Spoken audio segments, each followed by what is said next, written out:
Hello aspirants, welcome to ट्राइम मंत्रा। आप सभी का हार्दिक हार्दिक स्वागत है। और इस सेशन में हम लोग आज जो डिस्कस करने वाले हैं वो फिर से वही रेशियो एंड प्रोपोर्शन के क्वेश्चंस हम डिस्कस करेंगे। आज हम लोग डिस्कस करेंगे ratio, again ratio and proportion. ठीक है भाई। और काफी कुछ समझने को सीखने को इन सेशन से आपको मिलेगा। आपके जो निकट भविष्य में जो भी एग्जाम्स आने वाले हैं नियर फ्यूचर में, तो उन सारे एग्जाम्स में आपको इनसे बहुत ज्यादा बेनिफिट मिलेगा। इसलिए थोड़े से पेशेंस बना के इन सेशंस को फॉलो करिए। बहुत सारे अर्थमेटिक के सेशंस मैंने बनाए हैं, आप उनको अगर रिग्रेसली फॉलो करेंगे, एक दिन में एक एक दो दो सेशन भी आप कंप्लीट करके जाएंगे, जब आप एग्जाम देने जाएंगे तो निश्चित है आपको बेनिफिट मिलेगा। ठीक है, आपका क्वेश्चंस को देखने का नजरिया भी थोड़ा चेंज होगा। तो हर तरह की चीज मैं कवर करने की कोशिश कर रहा हूँ जो आपके एग्जाम्स में बेनिफिशियल हो। ठीक है, तो देखो भाई, पहले क्वेश्चन की तरफ बढ़ते हैं। क्या कह रहा है? If A and B are in the ratio 4:5 and the difference of their squares is 81, what is the value of A? देखो, ये कह रहा है कि ए और बी का जो रेशियो है वो 4:5 है। बहुत सारे बच्चे गलती क्या करते हैं कि वो 4 स्क्वायर और 5 स्क्वायर करते हैं, उनका डिफरेंस निकाल के 81 के इक्वल रखते थे, जो कि गलत हो जाता है। देखो, जब भी हम रेशियो की बात करते हैं, अगर ए और बी का रेशियो की मैं बात करूं, ए और बी का रेशियो कितना है? 4:5। ठीक है, इसका कतई मतलब नहीं है कि ये 4 है ये 5 है। ये अपने साथ एक कांस्टेंट वैल्यू लेके चल रहा है, यानी कि 4 के या 5 के। तब मैं मान सकता हूं कि हाँ, ये एग्जैक्ट वैल्यू हो सकती है, क्योंकि के कोई भी वैल्यू अपने साथ लेके कैरी कर सकता है। तो समझे बात को? पहली बात तो यही होती है। तो अब हमें क्या करना है कि दोनों के स्क्वायर्स करने हैं। तो 5 के स्क्वायर माइनस 4 के स्क्वायर, और ये जो वैल्यू आएगी ये 81 के इक्वल आएगी। ठीक है, ये जो वैल्यू आएगी वो किसके इक्वल आ गई? 81 के इक्वल। तो ये हो जाएगा 25 के स्क्वायर माइनस 16 के स्क्वायर की जो वैल्यू होगी 81 होगी। तो यहां से 9 के स्क्वायर जो आएगा वो हमारा 81 आएगा। तो के स्क्वायर की वैल्यू 9 आएगी, तो के जो वैल्यू लेके चलेगा वो वैल्यू कौन सी होने वाली है? 3। के जो वैल्यू लेके चलेगा वो कौन सी होगी? 3 होगी। इसके अकॉर्डिंग अगर मैं यहाँ पे 3 पुट कर दूं, तो ये 4 के है, ये हो जाएगा 12, और ये 5 के हो जाएगा 15। यानी कि मैं कह सकता हूँ कि मेरा आंसर कितना है? 12। ए की वैल्यू पूछिए ना मुझसे, तो ए की वैल्यू कितनी आने वाली है? यहाँ पे 12 आने वाली है। तो इस क्वेश्चन में कभी कभी लोग क्या गलती करते हैं मैं वो बता देता हूँ आप लोगों को, कि वो सीधा क्या करते हैं, 5 का स्क्वायर लिखते और यहाँ 4 का स्क्वायर लिख के और इसको 81 के इक्वल करते, और ये आ जाता हमारा ये कितना आता? 5 25। तो 9 की वैल्यू यहाँ से 81 वो निकालते, और 1 की वैल्यू वो लिखते हैं यहाँ पे 9।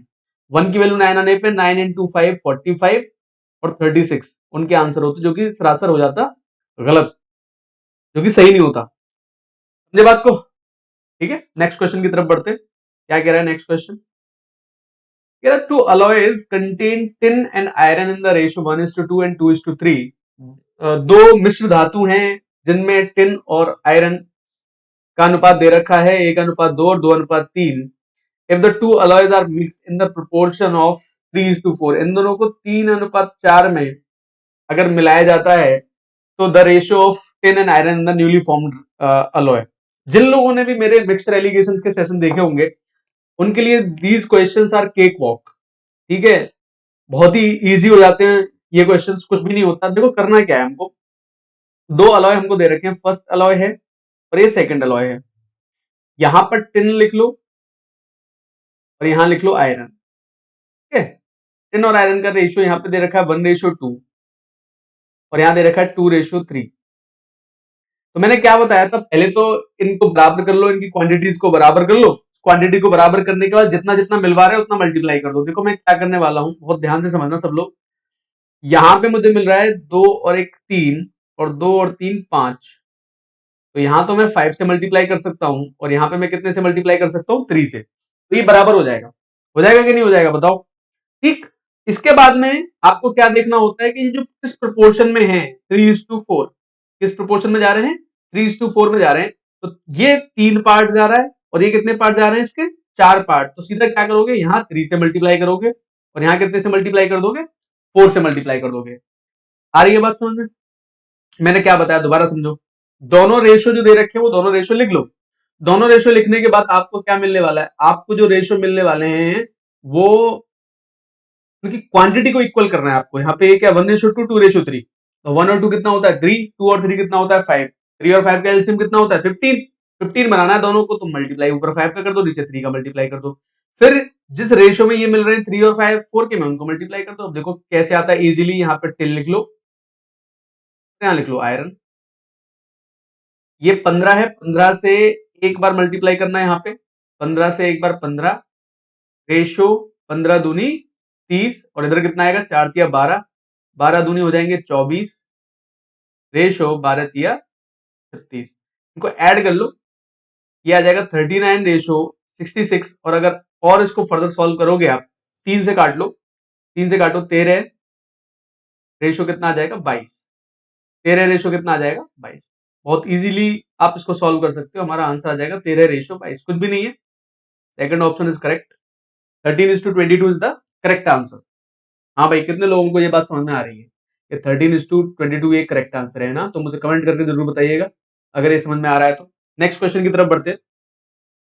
क्या कह रहा है भाई, इन अ बैग 240 coins of 50 पैसा, 25 पैसा एंड 10 पैसा and their values are in the ratio इतना।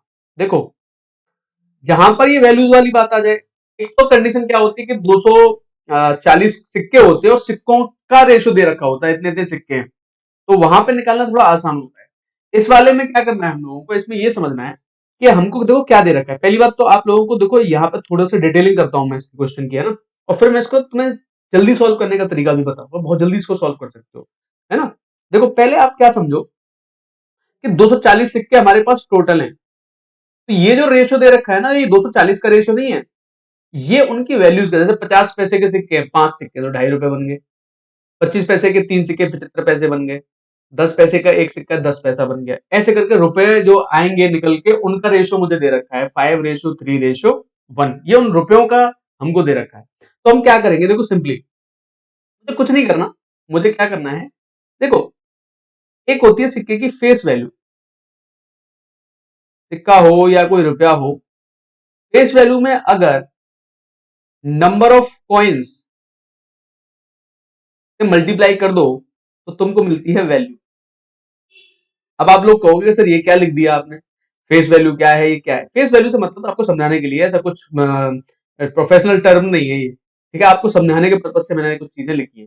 देखो फेस वैल्यू का मतलब आपके पास 50 रुपए है, 50 रुपए का 4 सिक्के हैं, तो आपके पास टोटल वैल्यू कितनी बन जाएगी, 200 रुपए। अब आई कुछ बात समझ में क्या कहना चाह रहा हूं मैं, 50 का नोट है, 4 नोट है, तो मल्टीप्लाई करोगे कितना मिल जाएगा, 200 रुपए मिल जाएंगे। तो ये वही कहानी है।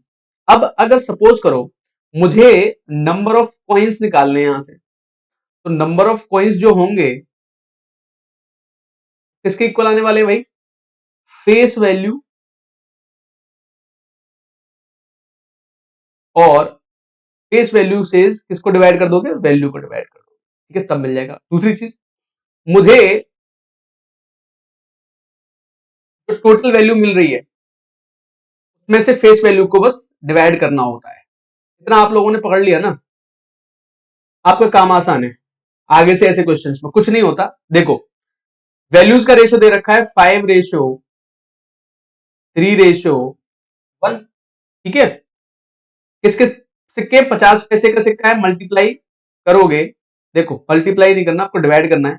और डिवाइड आप किससे करोगे, 50 पैसा होता है 1/2, 25 पैसा होता है 1/4, और 1 रुपया 10 पैसा होता है 1/10। इसको ऊपर ले जाओगे, क्या रेशो मिल जाएगा मुझे, 2 का मल्टीप्लाई यहां कर दो, 10:12:10। भाई यही है अपना आंसर, बस एक स्टेप में आपका आंसर आ जाएगा, बिलीव मी, एक स्टेप में आपका आंसर है ये। आगे देखो आंसर, मल्टीप्लाई कर दो या इसको काट दो, 2 से 5 बार, ये 6 बार और ये 5 बार, ये टोटल कितने आ गए 16। 16 की वैल्यू दे रखी है 240, तो एक की वैल्यू यहां से कितनी आ जाएगी 15, एक की वैल्यू 15 की, तो पूछा क्या है 25 पैसे के सिक्के कितने 6, तो 6 की वैल्यू कितनी आ जाएगी 15 गुणा 6, कितने आ जाएंगे भाई 90 सिक्के। कुछ भी नहीं है इस क्वेश्चन में, कुछ भी नहीं होता है, बस आपको थोड़ी सी अंडरस्टैंडिंग डेवलप करने वाली बात होती है। आप थोड़ा सा इस कॉन्सेप्ट को पकड़ लोगे, आपके क्वेश्चन ये कभी गलत नहीं होंगे, इतना सा है। देखो इंपॉर्टेंट है चीज, इसलिए आपको समझा रहा हूं मैं, बहुत ऐसा कोई बहुत डिटेलिंग तो आपको समझा ही नहीं है। या आप क्या कर सकते हैं, सिंपली यहाँ पे बहुत सारे लोग क्या है, बहुत सारी शॉर्ट ट्रिक बताते हैं कि भाई 5 है यहाँ पे, 5 × 2, मल्टीप्लाई 2 क्यों कर रहे हैं, मल्टीप्लाई 2 क्यों कर रहे हैं, तो उसका रीजन यही है कि वैल्यू में आप किससे डिवाइड कर रहे हो, फेस वैल्यू से डिवाइड कर रहे हो। तो आप फेस वैल्यू कितनी थी आपके पास, 50 पैसा था, तो 5 को मैं अगर 50 पैसे से डिवाइड करूंगा तो 50 पैसा होता है 1/2 रुपया, तो 2 रुपया ऊपर जाके क्या हो जाएगा, मल्टीप्लाई नहीं हो जाएगा, 5 दूनी 10 मिलेगा ना, फिर मुझे नंबर ऑफ कॉइन्स कितने मिलेंगे, 10। तो यही कहानी वो डायरेक्ट करते हैं। इस कहानी को मैंने आपको समझा दिया है इस तरीके से, एक दो बार रिपीट करके देखोगे समझ में आ जाएगी सारी चीजें। ठीक है, कभी गलत नहीं होंगे ऐसे क्वेश्चन। देखो नेक्स्ट क्वेश्चन की तरफ, क्या कह रहा है नेक्स्ट क्वेश्चन हमसे। Okay, price of a piece of diamond changes according to the square of its weight. एक हीरे का सिक्का है, उसका जो प्राइस है वो उसके जो वेट है उसके वर्ग के अनुपात में चेंज होता है, स्क्वायर के वेट के अकॉर्डिंग चेंज होता रहता है। ठीक है, तो कहता है if A diamond of rupees 5184 rupees is cut in three parts in such a way that the weights of parts in such a way that the weights of these parts in the ratio 1:2:3। यानी कि वो कहता है कि हीरे का टुकड़ा उसके पास है, वो क्या काम करता है, हीरे के टुकड़े के तीन हिस्सों में उसको बांट देता है वेट के अकॉर्डिंग। पहले का, दूसरे का और तीसरे का जो वेट होता है उनका रेशो जो आ जाएगा वो आ जाएगा 1:2:3। अब वो कहता है इस क्रम में कितने रुपए का लॉस ले गया भाई मैं, मुझे कितने रुपए का लॉस हुआ। अब आप ये सोचोगे कि लॉस कैसे हो गया, सोचने वाली बात है। देखो कुछ चीजें समझना ध्यान से। अगर मैंने कहा कि भाई मेरे पास ये पूरा एक डायमंड का पीस है, ठीक है, इसका वेट है 6 ग्राम, तो इसका जो प्राइस होगा वो 6 के स्क्वायर के अनुसार होगा, यानी कि 36 के अकॉर्डिंग होगा। 36 के मान लो, कुछ भी मान लो, 36 के ले सकते हो, कुछ भी ले सकते हो इसको, तो प्राइस इसका कुछ इस तरीके का होगा। अरे ये बात समझ में, प्राइस कुछ इस तरीके का होगा। लेकिन अब हुआ क्या, देखो हुआ क्या कि ये जो 6 ग्राम का था इसको 3 हिस्सों में तोड़ा गया, और 3 हिस्से तोड़ के किस तरीके से बना दिए गए, एक ये पार्ट बनाया, एक ये पार्ट और एक ये पार्ट, ये 1:2:3 में तोड़ दिया इस हीरे को हमने, 1:2:3 में तोड़ दिया। अब फर्क क्या पड़ा देखो, अब ये पार्ट तो अलग हो गया ना, बहुत ध्यान से मेरी बात समझते रहना क्या क्या बता रहा हूं। ये पार्ट अलग हो गया ना भाई, ये पार्ट अलग हो गया और ये पार्ट भी अलग हो गया। अगर मैं इनका प्राइस देखूंगा तो ये बनेगा के स्क्वायर के, क्योंकि 1 का स्क्वायर बनी होता है, ये 4 के बनेगा, और ये कितना बनेगा 9 के। भाई स्क्वायर के अकॉर्डिंग चेंज होता है ना, तो अगर मैं इसको ऐड करूं तीनों को तो मुझे कितना मिलेगा, 14 के। एक्चुअली प्राइस तो था 36 के, मिल रहा है मुझे 14 के। तो ये तो भाई नुकसान वाली बात हो गई कि नहीं हो गई, हुई कि नहीं हुई, बस यही आपको समझना था। अब वो ये कह रहा है कि जो डायमंड था उसका प्राइस कितना था 5184, यानी कि ये जो प्राइस था पहले 36 के की वैल्यू थी 5184, 36 के की वैल्यू थी 5184। आ रही है बात यहां तक समझ में भाई सब लोगों के, 36 की वैल्यू कितनी थी 5184। वो कह रहा है लॉस कितना हुआ, तो 36 की चीज थी और 14 के इसमें से निकाल दो, यानी कि तुम्हारे पास कितना रह गया, 22 के का लॉस हो गया कि नहीं हो गया, 22 के का लॉस हुआ। तो भाई जब 36 के की वैल्यू इतनी है तो 22 के की वैल्यू कितनी आ जाएगी, 5184 डिवाइड बाई 36 के इंटू 22 के से के कैंसिल कर देना। देखो ये 18 से कटना चाहिए, 18 से 2 बार, 18 से कितनी बार कटेगा, 2 बार, 18 से 8 बार, 8 बार हो जाएगा, ये कितनी बार कट जाएगा, 11 बार। मल्टीप्लाई कर लो भाई, 11×8 88 होते हैं, और 11×8 88 होते हैं भाई, 11×8 88 होते हैं, 88 और 8 96, 9 हो जाएगा, ये कितना आ जाएगा, 11×2 = 22 और 9 31, 3186 आ रहा है। तो बस यही अपना आंसर आएगा। कितने रुपए का नुकसान हो गया, 3168 रुपीज का। हाँ भाई, आई कुछ बात समझ में, दोबारा समझाऊंगा मैं, खैर टेंशन मत लेना। वो ये हमारा आंसर आ गया 3168 रुपीज। नहीं आई तो मैं दोबारा समझाता हूँ, बात समझने की कोशिश करना। एक पूरा हीरे का टुकड़ा है हमारे पास, ठीक है, एक हीरे का टुकड़ा हमारे पास हमने ले रखा है। उस हीरे के टुकड़े को हुआ क्या कि उस हीरे के टुकड़े की पूरे की कीमत तो दे रखी है 5184। हीरा एक बड़ा होता है तो उसका प्राइस ज्यादा होता है। अब तोड़ दोगे उस हीरे के टुकड़े को तो उसके प्राइस में कुछ कमी आएगी। उसी पे के रिगार्डिंग ये चीज है, उसी के रिगार्डिंग ये बात कर रहा है। कहता है कि वो जो हीरे का पूरा एक टुकड़ा था उसको 3 बराबर हिस्सों में काट दिया हमने। 3 बराबर हिस्सों में जब हीरे के टुकड़े को काट दिया तो फर्क पड़ेगा ना प्राइस पे। और प्राइस किस अकॉर्डिंग चेंज हो रहा है, वेट के स्क्वायर के अकॉर्डिंग, वेट के स्क्वायर के अकॉर्डिंग प्राइस चेंज हो रहा है। वेट का स्क्वायर क्या हो जाएगा, ये 6 ग्राम है, इसका स्क्वायर कितना हो जाएगा, 36 हो जाएगा। टोटल जो प्राइस 36 भी ले सकते थे, ये तो मैंने आपको बताने एज्यूम करने के पर्पज से बताया था कि 36 के कुछ ना कुछ कांस्टेंट वैल्यू लेके चलेगा। अब जो टूट गए टुकड़े वो 1 to 3 के रेशो में बढ़ गए। एक का पहले का 1 स्क्वायर होगा, दूसरे का 2 स्क्वायर होगा, तीसरे का 3 स्क्वायर होगा। जैसे ये वाले जो है, इसकी बात कर रहा हूं मैं, ये 1 स्क्वायर हो जाएगा, ये 2 स्क्वायर हो जाएगा और ये 3 स्क्वायर हो जाएगा। तभी तो मैंने लिखा K4K9K। अब इतना प्राइस रह गया हमारे पास कटने के बाद में, बस इतना सा आपको समझना था। ठीक है भाई, आ रही है बात समझ में सब लोगों के? बढ़ते हैं नेक्स्ट क्वेश्चन की तरफ। क्या कह रहा है भाई next question? 375 rupees is distributed among A, B, C in such a way that A gets half part of B and C together. B और C को जितना मिलता है ना, उसका आधा A को मिलता है। ठीक है, एक तो कंडीशन ये दे रहा है और दूसरी कह रहा है B gets 2/3 part of A and C together, और B को जितना मिलता है उतना A और C का 2/3 के बराबर। अब देखो इस क्वेश्चन में कुछ भी नहीं है, मैं तुम्हें सिंपली समझाता हूं। ए बी और सी, ए बी और सी को टोटल मिला के मिल रहे 375 रुपए। ए बी सी को तीनों को मिला के कितने मिल रहे हैं? 375 रुपए मिल रहे हैं। ए बी सी को तीनों को मिला के कितने मिल रहे हैं भाई? 375 रुपए मिल रहे हैं। आ रही है बात समझ में? 375 रुपए मिल रहे हैं। अब वो कह रहा है कि ए को अकेले को कितना मिलता है? जितना बी और सी का आधा होता है। समझ गए? बी और सी का आधा होता है, तो यानी कि मैं ये लिख सकता हूं कि 2a की जो वैल्यू आएगी वो कितने के बराबर आएगी? बी और सी के बराबर आ जाएगी। 2a की वैल्यू किसके बराबर आ जाएगी? बी और सी के बराबर आ जाएगी। अब यहां से क्या करना है, देखो सिंपल हो जाएगा। दोनों तरफ सिर्फ a ऐड करो, दोनों तरफ सिर्फ a ऐड करो, यानी कि 3a की value a plus B plus C, यानी कितना था हमारे पास? 375 मिल गया ना। तो a की वैल्यू यहां से कितनी मिल जाएगी? 125 रुपीज। a की वैल्यू हमें यहां से कितनी मिल जाएगी? 125 रुपीज। दैट्स इट, हमारा आंसर आ गया भाई। ठीक है, 125। और इसी क्रम से रख रख के तुम और भी वैल्यूज निकाल सकते हो। अगर वो बी और सी की निकलवाना चाहता तो दूसरी इक्वेशंस को यूज करके भी आप निकाल सकते थे। तो ये तो बहुत ही ज्यादा मुश्किल क्वेश्चन नहीं था, आसान क्वेश्चन था काफी। ठीक है, बढ़ते नेक्स्ट क्वेश्चन की तरफ। अब देखो ये जो क्वेश्चन है, ये ऐसा क्वेश्चन आपको दिक्कत कहां दे सकता है मैं वो बताता हूं। जैसे कभी कभी आप लोगों ने देखा होगा कि टाइम एंड वर्क, जब हम क्वेश्चन सॉल्व करते हैं टाइम एंड वर्क, तो वहां पे कभी कभी इस तरह के क्वेश्चन हमको दे दिए जाते हैं कि ए प्लस बी, मतलब जो ए और बी की जो एफिशिएंसी का रेशो है बी और सी की एफिशिएंसी के रेशो के इतने के बराबर है, और सी और ए का इतना है। उस क्रम में आपको टोटल एफिशिएंसी निकालनी होती है, अलग अलग एफिशिएंसी निकालनी होती है। जब हम टाइम एंड वर्क के क्वेश्चन सॉल्व करते हैं तो ये काफी काम आती है चीजें।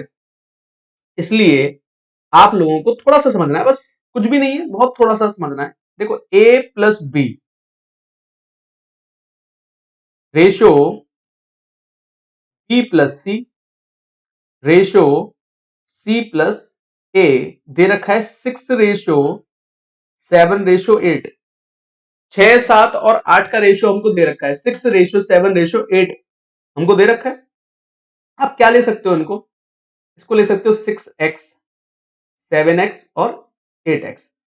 मैं मान सकता हूं वैल्यूज, x ले लो, k ले लो, कुछ भी ले लो, मान सकता हूं ना मैं। बस ऐड कर दो तीनों को। देखो ऐड करते कितना आसान हो जाएगा काम। a plus B is equal to 6x हो जाएगा, b प्लस सी जो हो जाएगा वो हो जाएगा 7x, और c प्लस a जो होगा वो कितना हो जाएगा भाई? 8x। a प्लस बी कितना हो जाएगा? 6x, b प्लस सी कितना हो जाएगा? 7x, और c प्लस a कितना हो जाएगा हमारा? 8x। बस देखो हो गया, ऐड कर दो बस। दूना a प्लस बी प्लस सी जो होगा वो कितना आ जाएगा? 6, 14 और 7 21, 21x आ रहा है कि नहीं आ रहा? अब आई कुछ बात समझ में? अब यहां से सी आराम से निकलेगा। क्यों निकलेगा उसका रीजन बताता हूं। क्योंकि a प्लस बी प्लस सी कितना दे रखा है अपने को? 14 दे रखा है। a प्लस बी प्लस सी कितना दे रखा है अपने को? 14। ए प्लस बी प्लस सी की वैल्यू यहां लगाओ, 2 into 14 is equal to 21x है, तो 7 से 2 बार, 7 से 3 बार, तो यहां से जो x की वैल्यू मिलेगी वो हमें मिलेगी 4/3। यस और नो? हमें x की वैल्यू मिलेगी 4/3। तो मैं क्या करूंगा, मैं किसी में भी रख दूंगा, a प्लस बी वाले में रख दो। तो a प्लस बी कितना है? 6x, x की वैल्यू कितनी है? 4/3, यानी कि a प्लस बी कितना मिल गया भैया हमको? 8। ए प्लस बी अगर 8 मिल गया तो यहां से वैल्यू निकल आएगी ना, ए प्लस बी प्लस सी कितना है, ए प्लस बी प्लस सी 14 है और ए प्लस बी 8 है, 8 प्लस सी हो जाएगा 14, तो सी की वैल्यू यहां से कितनी आ जाएगी भाई, 6 आ जाएगी। देखो ये थोड़ा सा आपको समझना है भाई, है ना, सभी लोगों को। अच्छा क्वेश्चन है, कर सकते हो इजीली, कोई बहुत ही ज्यादा मुश्किल नहीं है, लेकिन फिर भी समझना है थोड़ा सा, इसलिए मैंने क्वेश्चन उठा लिया। ठीक है, बढ़ते हैं आगे नेक्स्ट क्वेश्चन की तरफ। क्या कह रहा है, 3 person A B and C whose salaries together amount to rupees 72,000। A B C के कुल मिला के जो है ना 72,000 रुपए कमाते हैं। ए अपनी सैलरी का 80%, 85% बी और 75% सी वो खर्चा करते हैं, और सेविंग्स का जो रेशो आता है 8:9:20। तो वो हमसे ये पूछ रहा है कि ए की सैलरी कितनी है, देन ए सैलरी। देखो जब भी इनकम एक्सपेंडिचर वाले क्वेश्चन आए तो आप लोगों को एक चीज बिल्कुल पता होनी चाहिए कि जो हमारी इनकम होती है, जो हमारी इनकम होती है वो हमारी क्या होती है भाई, एक्सपेंस प्लस सेविंग होती है।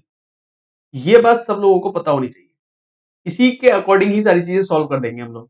थोड़ा सा समझना पड़ेगा, बस थोड़ा सा समझना है आप लोगों को, बाकी कुछ नहीं है इस क्वेश्चन में। देखो ये तो आपको देखो पता ही होना चाहिए, इनकम जो होती है वो क्या होती है, एक्सपेंडिचर प्लस सेविंग होती है। ठीक है, 80%, 85% और 75% ही अपनी इनकम का खर्चा करते हैं।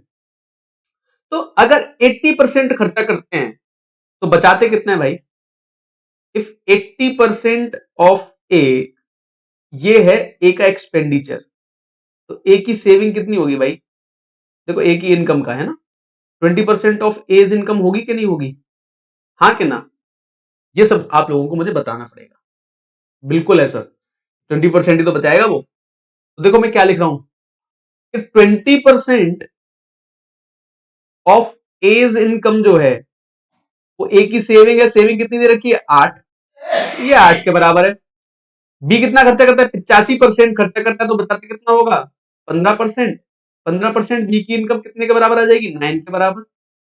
और तीसरा 75% है तो 25% रह जाएगा, 25% ऑफ सीज इनकम कितने के इक्वल आने वाला है, 20 के इक्वल आने वाला है। यहां से तुम इनकी इनकम निकाल दो, यहां से जैसे तुम इनकम निकालोगे तुम्हारा क्वेश्चन सॉल्व हो जाएगा। तुम्हें कितना चाहिए, 72,000 रुपए चाहिए, यहां से जैसे तुम निकालोगे तो तुम्हारा क्वेश्चन सॉल्व हो जाएगा इजीली, इसमें कुछ बचेगा नहीं। देखो कैसे करना है, 20% इज 1/5, तो ए की इनकम का 1/5 जो होगा वो होगा 8, यानी कि ए की इनकम यहां से कितना आ जाएगी 40। ठीक, बी की इनकम का 15% है, बी की इनकम का 15% होता है 3/20। देखो ये बहुत जल्दी होना चाहिए तुम्हारे दिमाग में कैलकुलेट, ये कितने के बराबर है 9, 3 3 9, यानी कि बी की इनकम यहां से कितनी आ जाएगी 60, सी की इनकम का 1/4, 25% कितने के बराबर है 20 के बराबर, तो यहां से सी की इनकम कितनी आ जाएगी भाई 80। 40, 80 और 60, 40 ए की इनकम, 60 बी की इनकम, 80 सी की इनकम, और ये कितने के बराबर है भाई 72,000 के बराबर है ना, यानी कि 180 की वैल्यू है 72,000, है ना, 18 चौके 72, एक की वैल्यू 400। पूछा क्या है ए की इनकम, ए की इनकम कितनी 40, 40 की वैल्यू कितनी आ जाएगी यहां से 16,000 रुपए, 40 की वैल्यू कितनी आ जाएगी यहां से 16,000 रुपए, कर दोगे इजीली, कुछ भी नहीं है, थोड़ा सा कॉन्सेप्ट समझना है, तो जो मैंने तुमको समझा दिया एक ही स्टेप में समझ में आ गया होगा कि भाई अगर 80% खर्चा करता है तो बचाता कितना होगा 20%, अगर 85% खर्चा करता है तो बचाता कितना होगा 15%, 75% खर्चा करता है तो बचाता कितना होगा 25%। That's it, nothing to worry about, और बहुत ज्यादा सोचना नहीं है इसके बारे में यार, बहुत इजी क्वेश्चन होते हैं, बहुत कुछ समझने को ज्यादा होता नहीं इनमें, है ना। अब देखो अगला क्वेश्चन क्या कह रहा है हमसे, देखो the incomes of A B and C are in the